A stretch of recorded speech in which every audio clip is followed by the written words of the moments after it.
Tignan niyo po yung bangka nila. Gamay na lang nagkuan.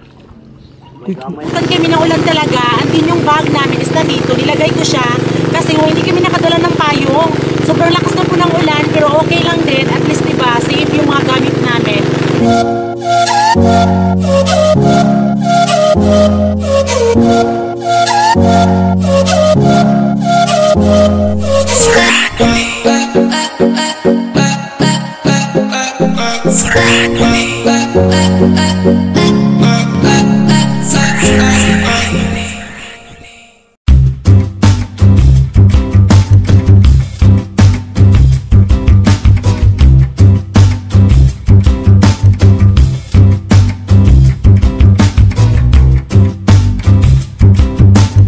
So ayan mga kalab, idinala na nila Francis yung mga gamit sa bangka. So yung mga gamit na yan is gamit nila Ate Geraldine. So ito po yung bangka na gagamitin.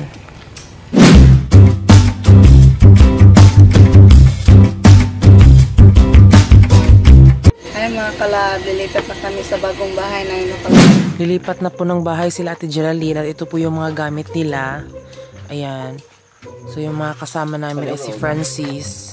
Ay, kalab. At si John. Ayan. Pinsan ni Francis. Tapos si Ate Geraldine. Yun mga kalab, ang oras ngayon ay 3 AM po. So kakagising lang din po namin. Ayan na po yung mga gamit nila mga kalab. Nadalhin na namin yung gamit ng ate ko doon sa may bahay ng bago.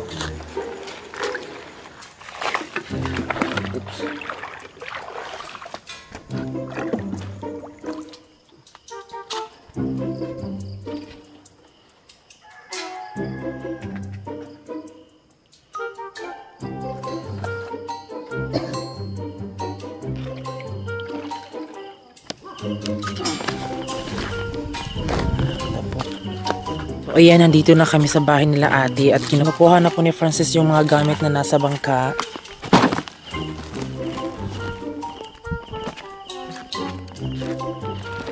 Ito po yung sa akin mga kalab, isang sako po yung dinala ko.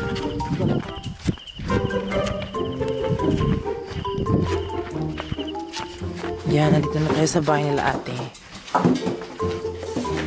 Kakabit namin yung solar mga kalab para may ilaw dito sa bahay nila Ate.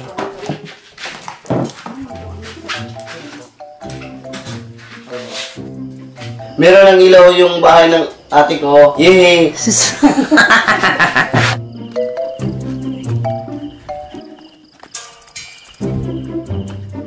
Ito yung akin mga kalab ha, malaki po.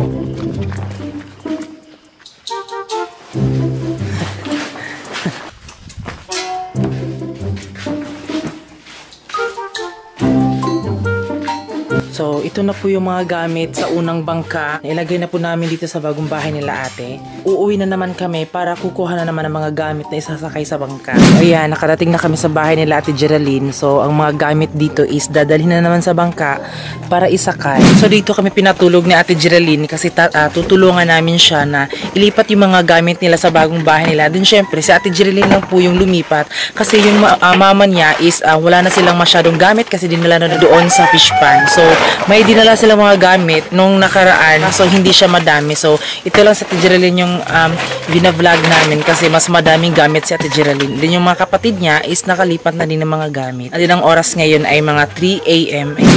Banig, Putson, Nara.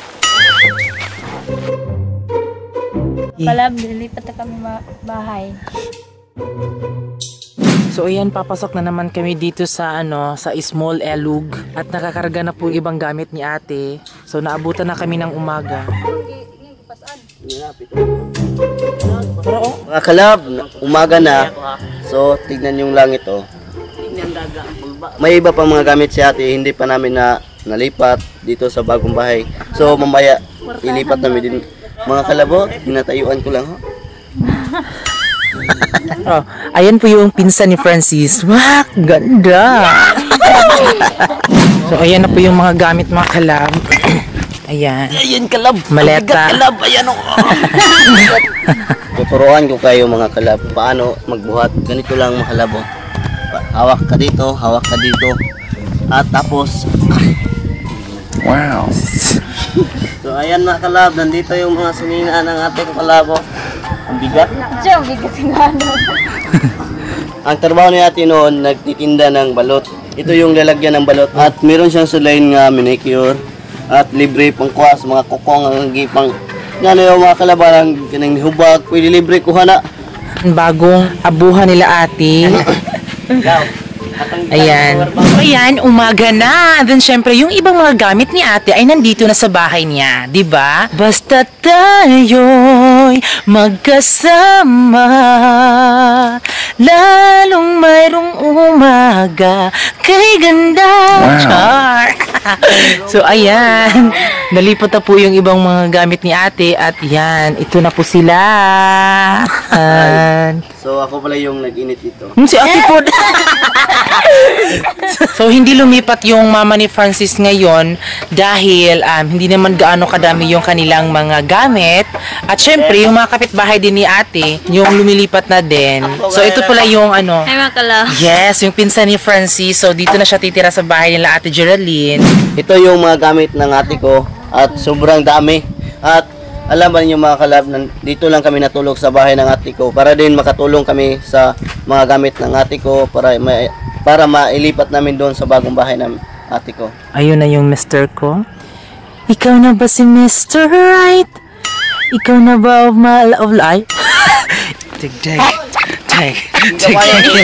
So, ayan mga kalab, meron kami detong patu. Ayan, binili namin to dahil para meron din kaming konting handa lang, di ba? Kasi sa handang, simple, sapat na kami. So, ayan, binili namin to doon sa kapitbahay namin. At din, syempre, sa mga gustong bumili, so pwede rin kayong visit sa channel ni Sir Cute channel. Yung mga vlog niya is about lang po sa mga kung paano maglagay or paano mag-ano ng mga baboy, magtanim ng mga palay, pag-aano ng mga manok. Ayan. Marami silang mga sariling mga hayop na kanila talaga na pwedeng ibenta nila. So, visit po kayo sa channel kung gusto po kayong bumili kasi nandoon po yung kanilang malulusog na mga hayop na pwedeng ibenta.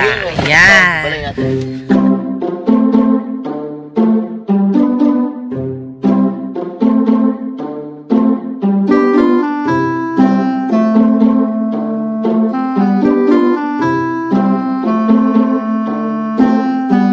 So ngayon mga kalab, mga pinamiron kay kadlawon may ganina naghakot sa kuan sa mga gamit ni ate, mga butang dito sa ilang bahay, balay nila. So karon mga pisa may kay buntag sayo man.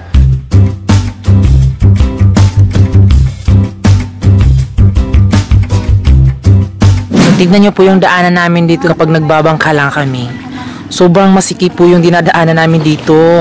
Ayan.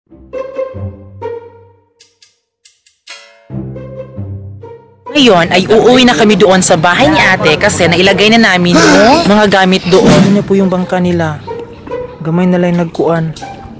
Gamay na yung tawkol ba? Kikino ko kahadlok ano eh. Ilipat na din nila yung kanilang mga gamit. Sana all chismusa. Sana all chismusa. Sana all chismusa kinots. Kapatid ni Francis, Kuya Sandy. Yan, si Kuya Sandy mga kalab. 2 hours later. So ayan mga kalab, bigla ako kasi diba mating na GRS. Ayan, so hindi ko alam kung ano to. Kasi nakalimutan ko mga kalab sa dami ng humingi ng address ko. So hindi ko alam kung sino sila. Bubuksan na natin. So wala pala dito si Francis. Sa ano siya, sa Bandol. Nag-aasikaso sa bagong bahay nila. So galing to kay Dines La, hindi ko siya mabasa. Caloocan, Dines Limen? Dines Limen? Hindi ko alam makalab kung ano to. Wala akong idea kung ano to. Kasi nakalimutan ko na kasi makalab kung may nagpadala ba. Galing pala ako sa sa Bandol. So umuwi muna ako dito kasi may kinuha ako. Tapos yung pagdating ko dito, tapos ilang minuto, bigla na lang ako nagulat kasi may dumating na GRS. Ano to? Ulo ko! Ano? So, tingnan nyo mga kalab. Halo ko. Thank you, Dines. Pero ano, ito pala yung humingi sa akin ng pang address dahil sa perfume raw. Wow! Victoria's Secret. Oh my G, mga kalab. Oh, thank you. Maraming salamat. Ayun po. So, ayan. So, ito ay galing kay Dines. Lemon. Ayan, kay Dines po. Dines Lemon. Ayan. So, kung pasensya po kung mali po yung pagbigkas ko kasi hindi ko po masyado mabasa. And then, sobrang nakalimutan ko na talaga yung pangalan. Pero, naalala ko na may humingi sa akin ng address dahil sa perfume. Ayun, thank you. Maraming salamat po. Ayan po. And then, syempre, kuya, kapag nakatanggap kami, syempre, bibigyan namin yung aming family. At sana, okay lang po sa inyo na ibigay ko tong isa sa mama at papa ko, tapos sa mama at papa ni Francis. Ayan. Kasi kapag may mga package kami na binigay sa amin, is binibigyan namin yung aming family.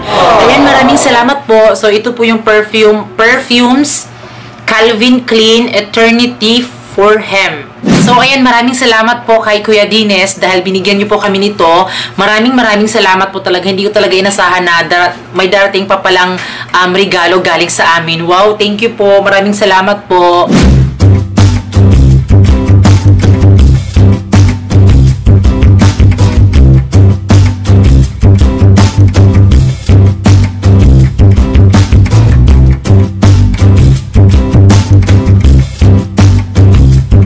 Ang ginamit ko ngayon is yung Realme 5 ni Francis. And then syempre galing ako sa bahay, kakauwi ko lang dahil nag-unbox ako. And then maraming salamat po sa nagbigay ng perfume. Ayan.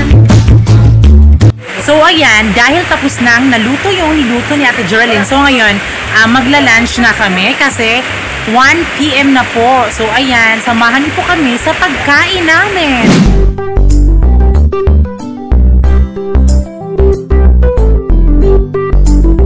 Ito lang yung handa ng ate ko paglipat ng bahay nila. At least nakasama ko pa rin yung mga pamilya namin.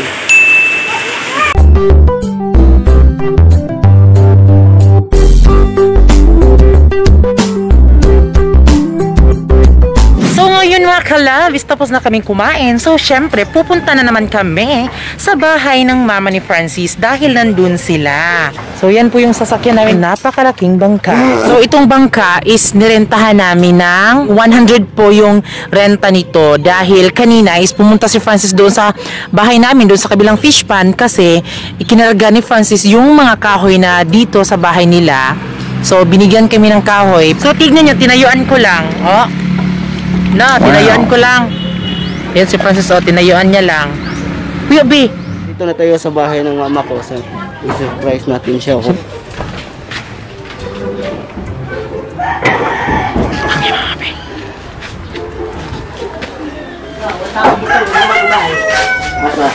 Naglilinis na sila ngayon mga kalab. So, tingnan nyo. Dapat mga kalab, bagong bahay, dapat linisin yung mabuti. Tapos na pala yung bahay ng mama ko. Ito na yun, oh. Tingnan nyo mga kalab, oh. Sobrang mabait yung bibi ko. Ito yung ginagawa niya mga kalab pag wala yung tinatrabaho dito sa bahay. Wala siyang i-edit. Ito lang, simple lang. So ayan mga kalab, at sa wakas tapos na din yung bahay nila. And then syempre maghintay kayo sa ating next vlog kasi i-house tour namin kayo kung ano ba yung meron sa loob ng bahay nila, kung ano ba yung meron, ganun. So ngayon mga kalab, inuwi na kami sa aming fish pan at siyempre kasama ko yung mama ko at yung kapatid ko at yung baby ko. So ayan, oh. Yes, uuwi na kami kasi tapos na. And then, magantay kayo sa house tour nila kasi magugustahan niyo po yung tapos ng bahay nila. Yes, sa house tour. Oh, Smith? Ayun, meron magpa-picture sa amin. Ayan, hi sa vlog. So, ayun, bumili kami ng talong sa kanila. So, ayan yung talong nila. Yan. So, masarap kasi ito kapag nilagyan ng etlog. Ali.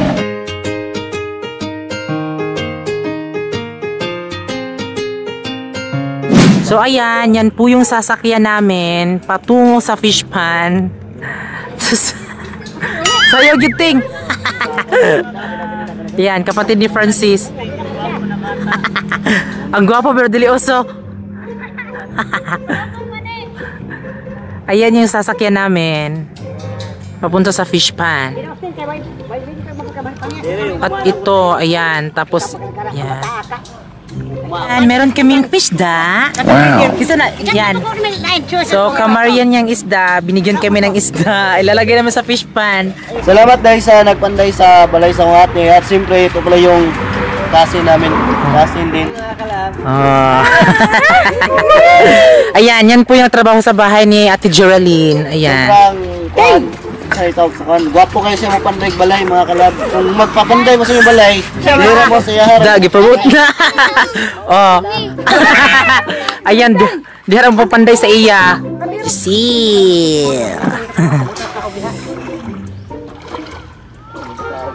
So ayan, nakasakay na kaming lahat dito sa bangka, sa malaking bangka, at syempre merong ulan. So siguro, itatry ko siguro mag-vlog kung hindi pa malakas yung ulan kasi mababasa kasi yung camera, ayan. So ayan sila. So kibali, ano namin mga kalab, yan yung susundan namin, tapos tinali yung aming bangka dyan sa bangka nila. Ayan. So ayan, naka-under na po kami. Bumili muna si Kier ng panggasolina doon sa bangka, sa boat kasi naubusan na ng gasolina. Ayan. So yung tubig ngayon mga kalab is hindi siya mataas. So thank God kasi hindi siya mataas yung tubig. Ayan. So ayun mga kalab, naabutan kami ng ulan talaga. Andun yung bag namin is na dito, nilagay ko siya. Sobrang lakas na po ng ulan pero okay lang din. At least diba, safe yung mga gamit namin. And then thank you din sa aming camera woman, si Jonah. Ayan. Maraming salamat sa iyo. Ang nakakatakot dito mga kalab is umuulan siya while nagbiyahe ng bangka tungo sa fish pa namin. Ayan. So siguro babalik na lang siguro kami mamaya. Sobrang lakas talaga ng ulan. Baka kasi mabasa yung camera. Bago pa naman. Tumila na po yung ulan. So ayan, papasok na kami dito sa fish pa ng mama ni Francis. Ayan. So dyan tayo dadaan. So ayan, dahil nag-stop yung aming pamboat. So diba, nag-stop doon sa may gitna dyan sa daanan namin. So ngayon, is sinasagwa na lang ni Francis. Hindi na namin tinali yung pamboat, yung bangka namin. Hala, oh my God, na-stuck na kami mga kalab. Ayan. So ayan, tinutulak po ni Francis. So ayan, habang tinutulak ni Francis yung aming bangka, dahil naabutan kami ng mababaw. Ayan. So ayan, ngayon ay shoutout na din namin yung ating kalab fans while na tinutulak ni Francis yung bangka para mas bongga. Ayan. So shout out kay Rizal Perolino Erolon from Novaliches, Quezon City, Christopher Lina Rizaz from Daraga Albay, Security Couple from Tagbilaran, Bohol, Ruel Cadayuna from Riyadh, Saudi Arabia, Polly Jamuntok from Quezon City, Jordan Ikulkol from San Fernando City, La Union, Angela Bundok from Las Piñas City, Ellen De Vincent ng Libertad Antique, Rochelle Barrera from Caloocan City, Lionel Tolentino Gaba from Coron, Palawan, Marivi Capitulo from Capas, Tarlac, Christy Kailing from Cagayan de Oro, at kay Juni Sombreno from Saudi Arabia. So ayan, maraming salamat po sa lahat na nagpapa-shoutout. And then syempre, kung gusto mong ma-shoutout, please comment your complete name and address and then use the hashtag of Franoli. So ayan, dahil malapit na kaming dumating, so syempre, kailangan na lang din namin magpaalam kasi tutulungan namin to ni Francis na itulak para mas madali kami makaabot doon sa aming patutunguhan. Ayan. So ayan mga kalab, maraming salamat po sa lahat ng nanood. So ayan mga kalab, don't forget to subscribe our YouTube channel. That's all for today's vlog. At kami ang Franoli Love Team na nagsasabing dapat love lang. Bye-bye mga kalab.